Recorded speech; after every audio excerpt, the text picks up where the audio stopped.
Alright, in this lesson we're going to be talking about the K-hinge constraint. Okay. And this is actually a really useful one because it has multiple kinds of hinges. Okay. So let's look at a few of them. We're going to be creating a fan and a trapdoor. Cool. So let's get started by opening up the actor browser. Let's make this a little bit smaller. It's kind of taking up all our room here. It'd be cool to just fill a level full of trapdoors. Yes, it would. Have a room full of all these great traps that would just gib people as soon as they walked in. I know. Ah, I love it. I know.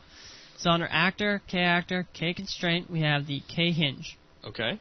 And let's go over here and just place that in our scene. We don't have anything to constrain yet, but... Yeah, I was just kind of noticing. We're just got a hinge just kind of floating here, not really doing it. That's okay, though. That's okay. As long as you've got a plan. I've got a plan. All right, then. So let's create another brush, and let's set this guy's... let's set its breadth to maybe 512. We'll set this to 128 by 128. All right. Actually, 256. We want a bigger fan. This is going to be our fan. I know, I'm indecisive. Decisions. So many decisions to make. Yes. Wrong one. Let's go back into here.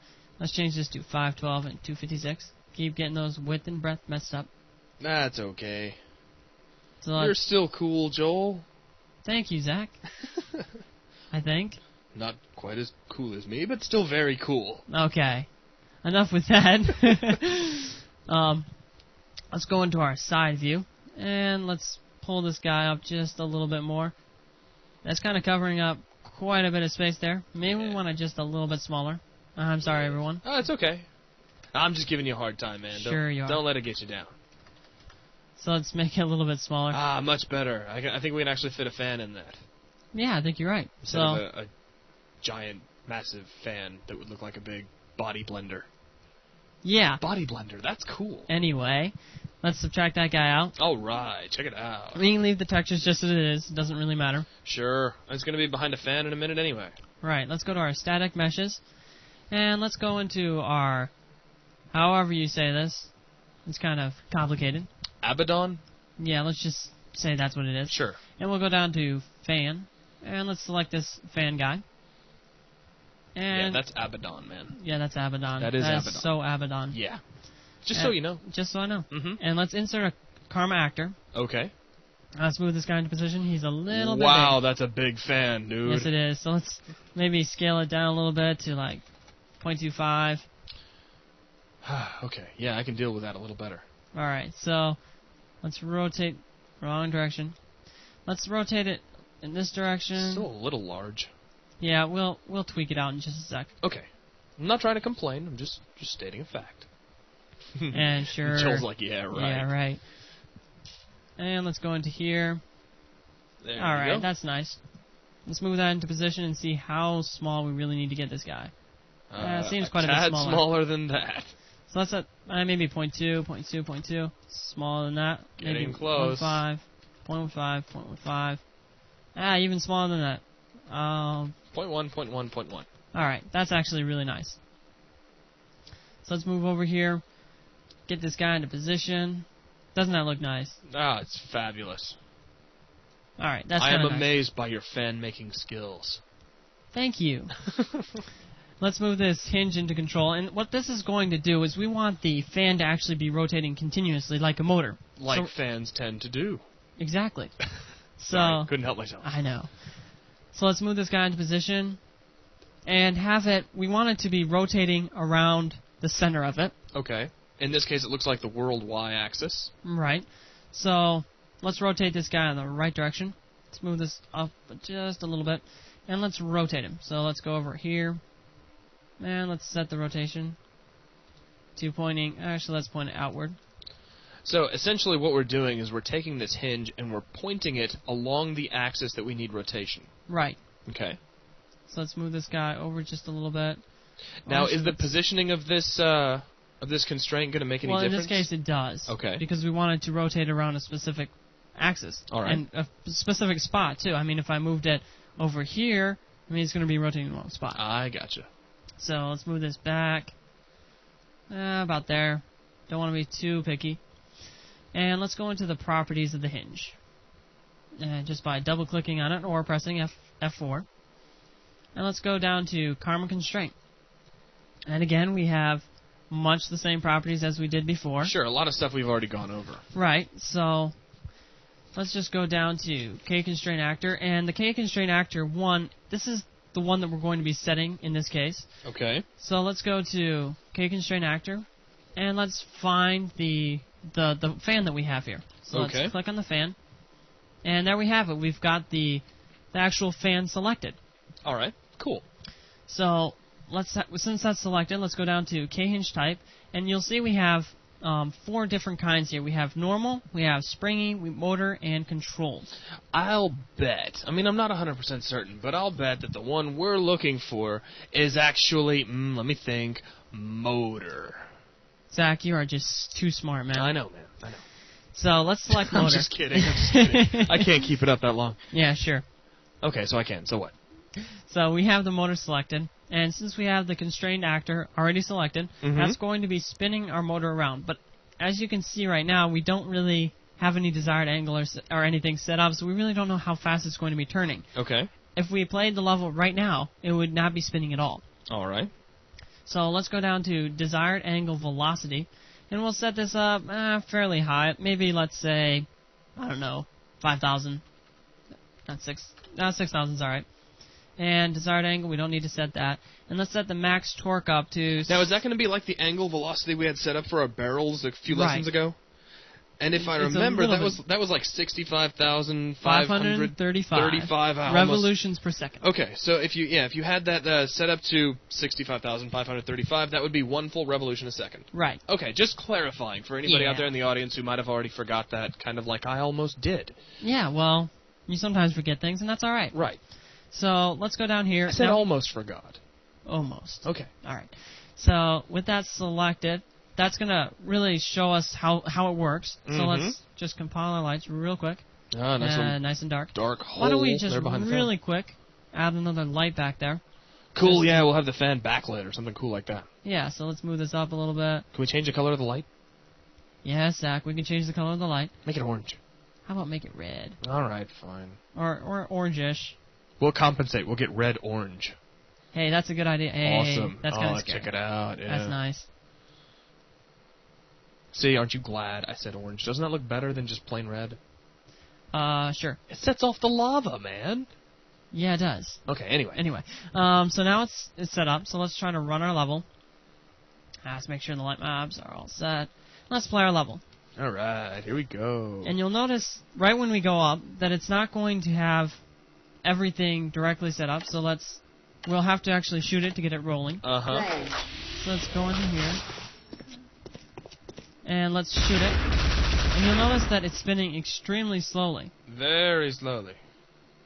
I mean, it's even stopping. Right. Notice that it's not spinning at all. You have to shoot it to actually get it rolling. So it's actually like ricocheting the bullets, so the force of the rounds is actually rotating that thing around. That's right. Cool. So let's actually exit UT 2003. Let's minimize that guy. All these things on our cluttered little desktop. So let's go into here. Now let's go back into the properties. Now let's see a few things. If we go into the properties of our fan, all the way back down here. Now I know it's a long time ago, but so let's set the be high detail only to false, so that it runs directly. All right. And let's go down to, let's see, where were we going to? Start enabled? Yes, exactly. So let's go to start enabled and set that to true. Oh yeah. And let's double click our motor Amazing how all these lessons just tie into each other. It's amazing, isn't it? Oh yeah. So let's actually turn this guy off. We don't really need... Oh, well, actually, we do want to keep it true. Excuse me. Okay. And let's change the desired angle, the alternate desired angle, to a lot higher, because we want to be able to have an angle that we want to achieve. All right. And let's actually set that to something like 6,000. Okie dokie. And we'll set the stiffness to 0. I mean, we really don't need to set it. But the real problem, the reason why we weren't getting any effect, was because we didn't set the max torque to a higher value. Ah. So if you don't have any torque, then you got a really weak spin. motor. Yeah, That's right. I mean, a motor's got to have some kind of torque. Right, so let's set this up to 100. And just to show off, I mean, you don't really need an alternate desired angle. That's just extra. So let's turn that off. And now we have the desired angle velocity, and we have the max torque set to 100. So now it should work. So let's exit that out and run the map one more time. Okay, cool. So now let's just wait for it to come in. Just waiting for it to come in. Here we go. Hello, Unreal. Hi, Unreal. 3, 2, 1. Ultra kill.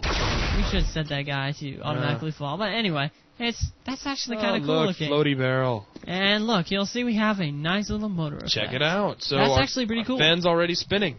Yeah, actually maybe a little bit faster. Maybe. I mean, Yeah. but we knew going in that 5,000 was going to be kind of a slow rotation, especially when you can go all the way up to 65,535. I actually got the number that time. Yeah, good job, man. It's amazing. It took me so long. Yeah, I know. But, I mean, yeah, so we knew that was going to be a kind of a low velocity. But still, this is very cool. So let's exit out, and now we need to... Well, actually, let's go into our fan real quick and just bump this up just a little bit. I know, I'm getting picky again, but... Here he goes. I know. Maybe just 1.5. Yeah, this will work good. I thought we tried 1.5 earlier. No, I'm just kidding. I'm just picking on you. So we have that set up. That's a little bit bigger, fills it up a bit more. Okay. And let's go into the properties and real quick just turn the desired angle just up a little bit more, maybe to somewhere like 8,000. All right. So that's going to be a little bit faster spin. Now with that set up, let's create the trapdoor that I was talking about. Okay.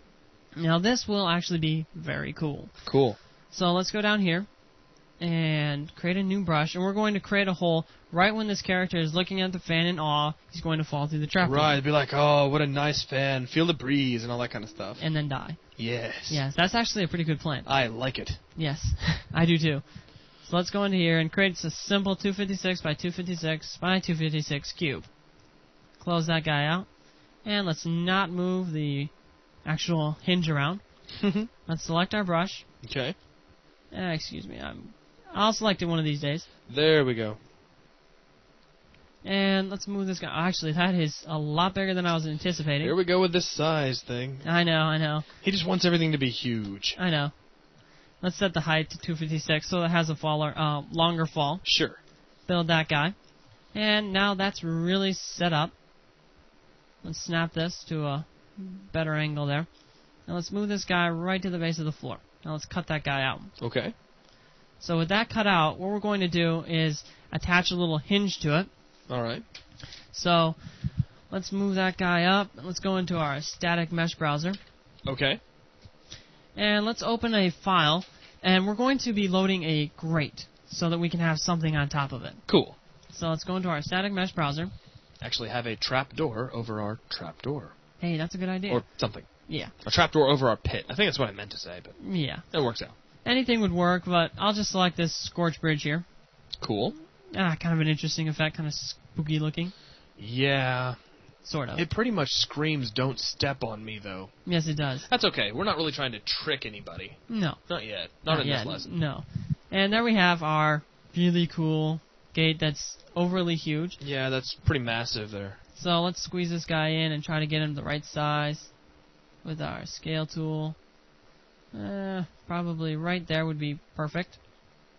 And let's move that around. And now we have a really nice size. And you'll notice that it's a little bit far down, so let's move him up a little. That's a little bit thick, too. So why don't we change this to something like 0.25. Oh, nice. Very cool. And let's move this guy up a little bit. Let's turn off grid snap so we can get more accurate motion. Yeah, that's kind of nice. And now let's create another hinge. Mm-hmm. But in this case, we're going to create a controlled hinge. Okay. So let's go into our hinge. And with that selected, let's right-click and say Add K-Hinge here.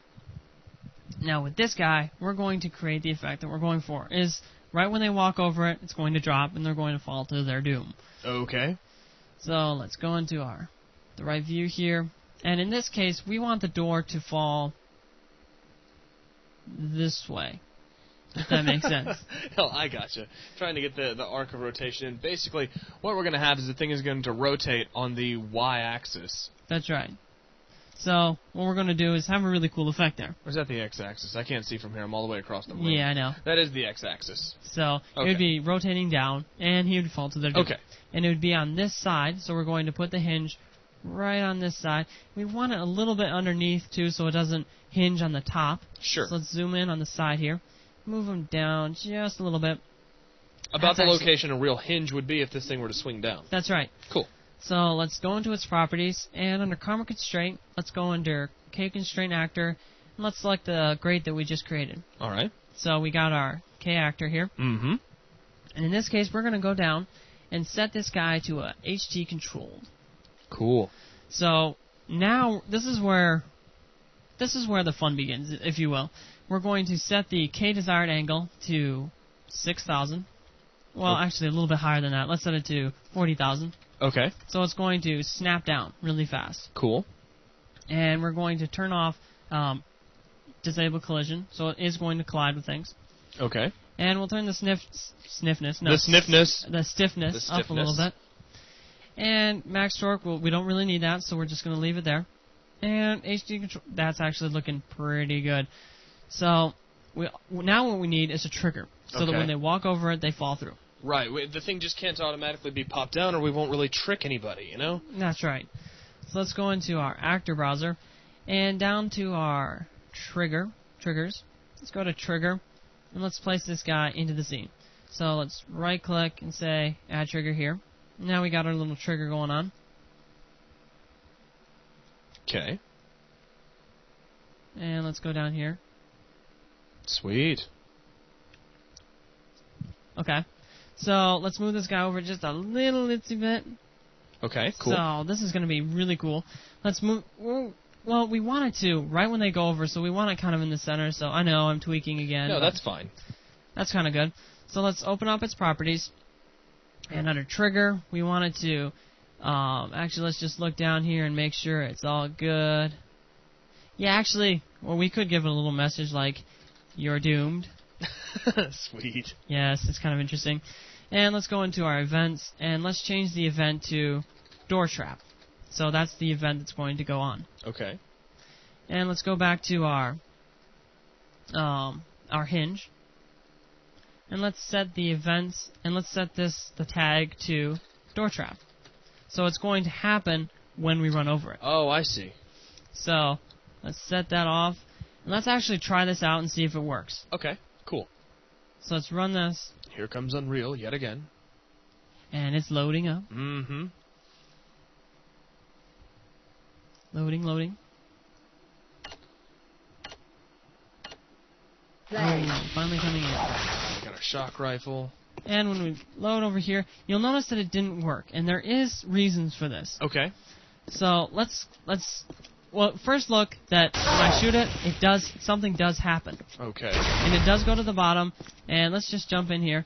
You'll notice that it actually stopped. If you notice, it's a little bit dark in here, but you'll notice that it hit right on the board. It has swung down. And it stopped. Right. So which is exactly what we want. Mm-hmm. So what's going wrong is our trigger isn't working exactly. Okay. So let's go back to our trigger options, and let's go into our K actor, set its events to do door trap also. All right, cool. And let's just double check our trigger options just real quick. Go under not karma, that's not really necessary. I understand. We go into events and make sure door trap is all set. We go into trigger and be initially active is important.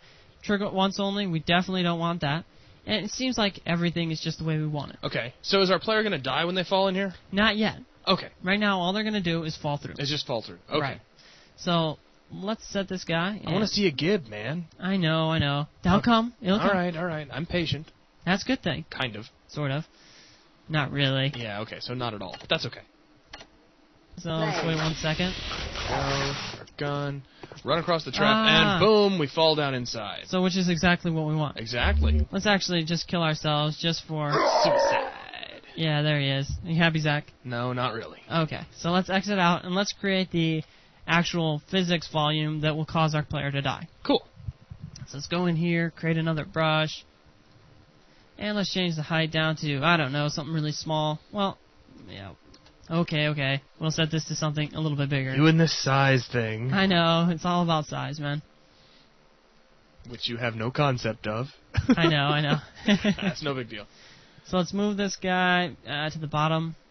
So when he hits the bottom, he's going to die. He's toast. So we go to volumes, and let's set a physics volume. This is just one way to go about doing this. And let's select it. Let's move our brush out of the way. And select our physics volume. Okay.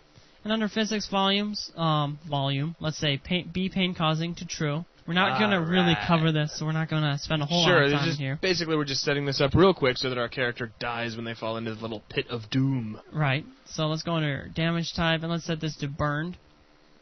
And let's set the damage per second to something massive. Yes. It's definitely going to kill our character. We can rain some doom down. Right. Yes. So let's run the map. map. Upon the doomed heads of our doomed enemies. That sounds pretty good there, Zach. Actually kind of spooky, but yeah. Alright, so here it is. Alright, here we go. And we're looking at the fan Ah, and going, nice pretty fan, and what? Ugh. And you were killed. Actually, little bits and body parts everywhere. Everywhere. Sweet. Yeah, that's actually looking pretty good. So let's exit this out and show you the rest of the properties for our hinge, and then that will really wrap this level up. This lesson, excuse me. So let's open up our hinge properties just so we can see what they are. Okay. Zoom in, select them. Under Karma Constraint, we have all these different options. And the K alternate desired angle, this is just used as an alternate angle if you're not going to set the desired angle. Okay. And down here we have damping as before. Sure. K resisting of motion. Right. K desired angle is going to be the angle that it's going to try to achieve if it can. Okay. And down below that we have desired angle velocity. So as we showed in this case, in the motor, it's going to be trying to achieve that certain velocity. Right, the spin that it's going to be trying to get. Right.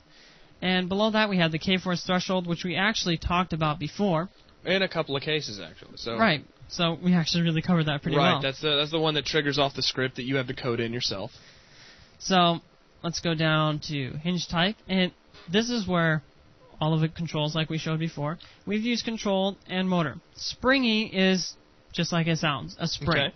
So it's going to, when you hit it or when you trigger it, it's going to go to the desired angle and then kind of bounce back and forth like a spring. Cool. And normal is just going to be a normal hinge. You can set different options with it. It's actually very similar to the other ones, but the other ones just have more control. Okay, cool. So max torque, we already showed that. That's going to only be used for the motor or the HT control. No, that's going to be like the power behind the rotation. Right. And just as a note, desired angle velocity, that is only for motor and HT control. Okay. And actually, a lot of these are that way, so I'm just going to quickly tell you all of them. Down here we have the K stiffness, and that's only going to affect the spring because the spring has a stiffness, if you will. Sure. Nothing else going to have a stiffness. Only a spring will. That's right. That makes sense.